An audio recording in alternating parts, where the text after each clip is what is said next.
prezados alunos e prezadas alunas.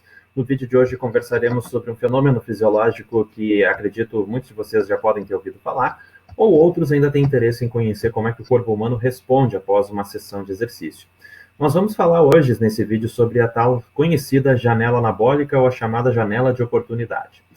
Antes de nós entrarmos no fenômeno, eu quero deixar claro alguns fenômenos para entender bem a diferença entre síntese de proteína e degradação de proteína muscular, para a gente entender bem o próprio processo de janela.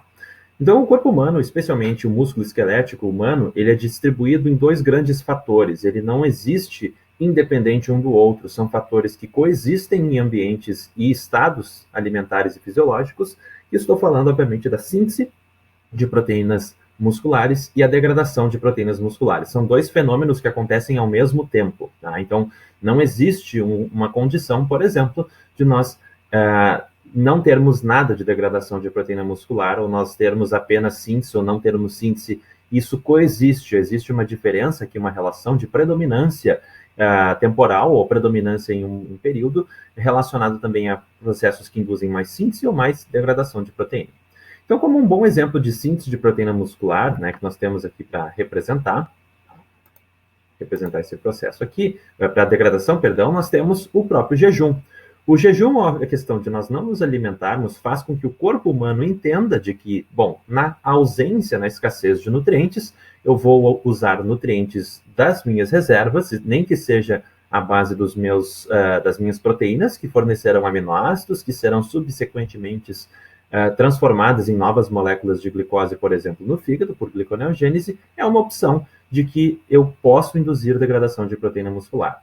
Então, aquela pergunta que fica, será que então fazer aeróbio em jejum não induz degradação? Claro que induz. Aeróbio em jejum ou fazer jejum induz esse processo. Nós sabemos que realizar exercício em jejum superestimula essa via de degradação de proteínas musculares, fazendo com que tu tenhas mais quebra das tuas proteínas, né, do músculo esquelético, para uma sustentação próxima da homeostase do corpo humano, para tentar manter ele íntegro e pronto para a contração muscular do exercício, qualquer que seja. Então, isso não é ruim, não quero que entendam que isso seja ruim, mas é uma condição, é um fato, é um fenômeno fisiológico, é um estado metabólico normal, né, faz parte da nossa vida. Como um outro exemplo que nós temos aí também, não somente para a degradação, nós temos de síntese de proteína muscular, é o próprio exercício físico de força. Realizar exercício físico durante a sessão do exercício físico, ela não induz uma resposta de síntese de proteína muscular. Por quê? Porque durante a execução do exercício físico, nós temos aí uma grande faixa e uma demanda de energia de que não é o momento de realizar síntese, né? É um momento de realizar quebras, ou seja, o meu corpo vai utilizar as reservas já disponíveis no meu corpo, glicogênio, ácidos graxos, músculo esquelético, qualquer que seja, ou uma combinação deles, para fornecer ATP para a contração muscular. O teu corpo, o meu corpo, não sabe que nós estamos fazendo exercício, ele vai então tentar manter o equilíbrio. No entanto, quando tu terminas a sessão de treinamento físico, né, o teu músculo começa a passar, né, o corpo, na verdade, passa do estado de movimento, né, ou de exercício, para um estado aí de repouso. E essa faixa de passar para o repouso faz com que mecanismos que estimulam a vias de síntese de proteínas musculares começam a se tornar, palavra mágica, predominantemente mais ativas e fosforiladas, que esse é o termo correto, né, em relação a vias que vão estar induzindo mais degradação de proteínas musculares. Então, o exercício por si só, ele é altamente catabólico, que vai quebrar nossas reservas, mas isso vai durar enquanto for acontecer o exercício. No momento que eu cessar esse treinamento, eu vou induzir aí um processo de síntese de proteínas musculares que nós vamos conhecer um pouco mais adiante, certo? Bom, então para nós conhecermos propriamente dito a janela anabólica, esse é um modelo aqui do qual eu adaptei de um artigo de 2009 do Nicholas Bird, que ele aborda bem o processo e até hoje nós vemos representações similares porque foi muito bem feita e de fácil entendimento a própria janela anabólica. Então vamos entender aqui comigo. A janela anabólica, ela envolve um fenômeno fisiológico que nós conseguimos mensurar na ciência, o quanto que o corpo humano consegue mudar a taxa de síntese de proteínas musculares após algumas refeições. Então, quero que a gente preste atenção apenas nesse quadrante superior. No quadrante superior, nós temos algumas informações. No eixo horizontal ou eixo X, nós temos o tempo ao longo do dia, é para representar o dia de um ser humano, E no eixo vertical, o eixo Y, nós temos o percentual de mudança de dois fatores. Linha verde escura, síntese de proteínas musculares. Linha vermelha tracejada, degradação de proteínas musculares. Então, aqui nós podemos observar que um sujeito, vamos supor, acorda, toma o seu café da manhã, almoça e janta. 3 refeições no dia. E ele não pratica exercício. Numa situação em repouso, o nosso sujeito acorda, realiza uma refeição. A refeição, rica em nutrientes, digerida, absorvida, captada em todos os tecidos, vai induzir uma resposta de síntese de proteína muscular também. Isso é normal. Nós sabemos que refeição ou comer, comida de um modo geral que contenha proteínas e outros nutrientes, induz momentaneamente a predominância de síntese de proteínas musculares. Ao passo que eu aumento a síntese de proteína muscular, vocês podem observar que, concomitantemente, a degradação de proteínas musculares é reduzida.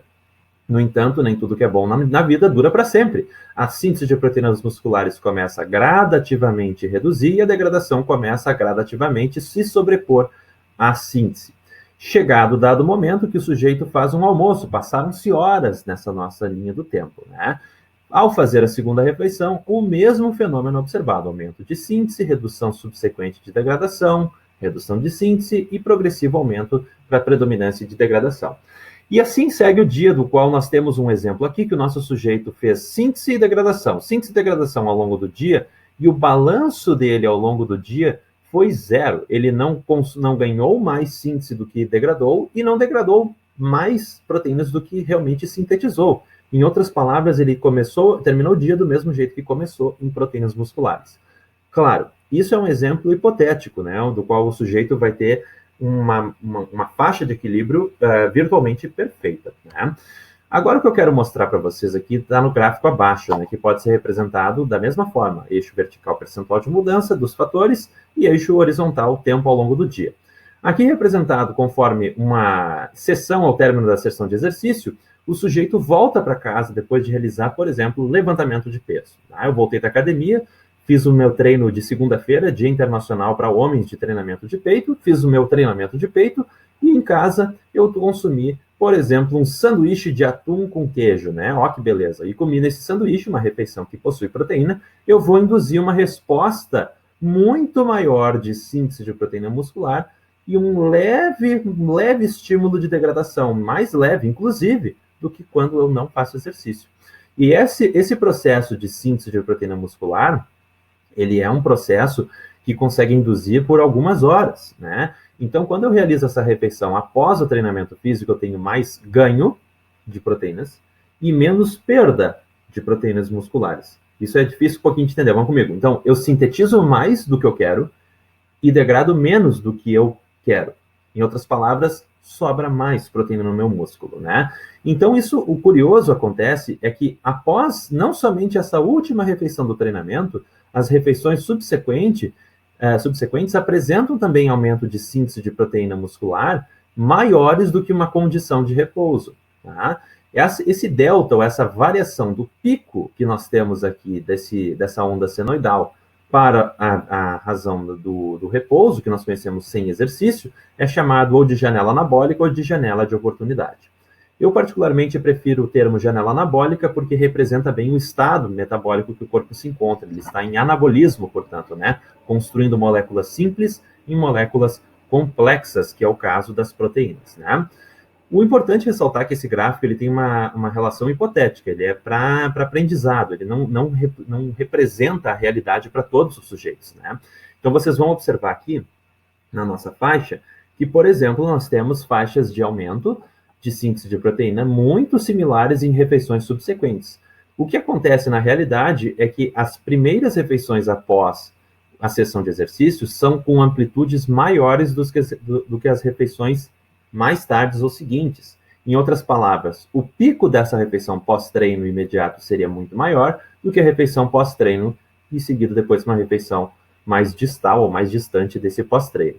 Ou seja, eu ainda continuo tendo benefícios suprafisiológicos em relação ao meu repouso.